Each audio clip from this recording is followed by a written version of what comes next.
আসসালামু আলাইকুম দর্শক, আশা করি সবাই ভালো আছেন, সুস্থ আছেন। আজকে একটা খুবই গুরুত্বপূর্ণ বিষয় নিয়ে আলোচনা করব।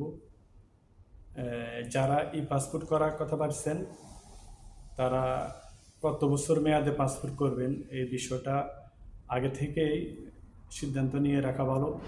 কেননা পাসপোর্টের ক্ষেত্রে আগে ছিল সর্বোচ্চ মেয়াদ 5 বছর।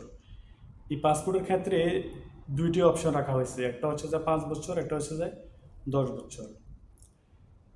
এখন বিশেষ করে যারা এটা ডিপেন্ড করে যারা বেশি মানে কি পরিমাণ ট্রাভেল করবে।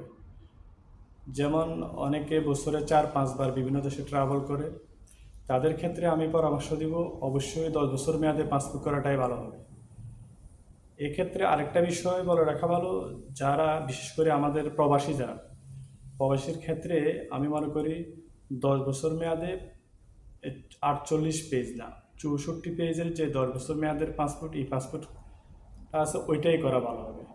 কেননা অনেকে আছে দূতাবাস থেকে অনেক দূরে থাকে, বা দূতাবাসে অনেক সময় অনেক ঝামেলা করতে হয় পাসপোর্টের বিষয় নিয়ে। এই ক্ষেত্রে আমি পরামর্শ দিব অবশ্যই 10 বছর মেয়াদে 64 পেজের এই পাসপোর্ট করাই তাদের জন্য ভালো হবে।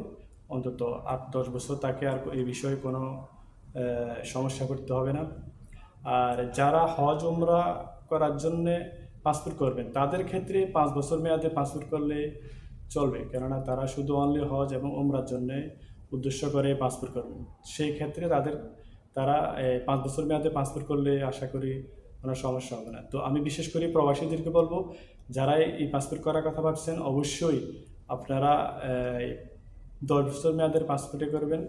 কেননা এটা আগে আমরা যেটা এমআরপি ছিল, এমআরপির সর্বোচ্চ মেয়াদ ছিল 5 বছর।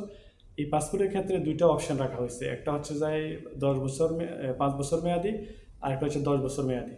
তো আমি পরামর্শ দিব অবশ্যই 10 বছর মেয়াদের পাসপোর্টটাই করবেন, যাতে অন্তত 7-8 বছর আপনাদেরকে পাসপোর্ট নিয়ে আর কোনো চিন্তা করতে না হয়। সেক্ষেত্রে 5 বছর না 10 বছর মেয়াদে পাসপোর্টটাই করবেন। ধন্যবাদ সবাইকে। আশা করি ভিডিওটা সবাই উপকৃত হবেন এবং শেয়ার করবেন যাতে সবাই জানতে পারে।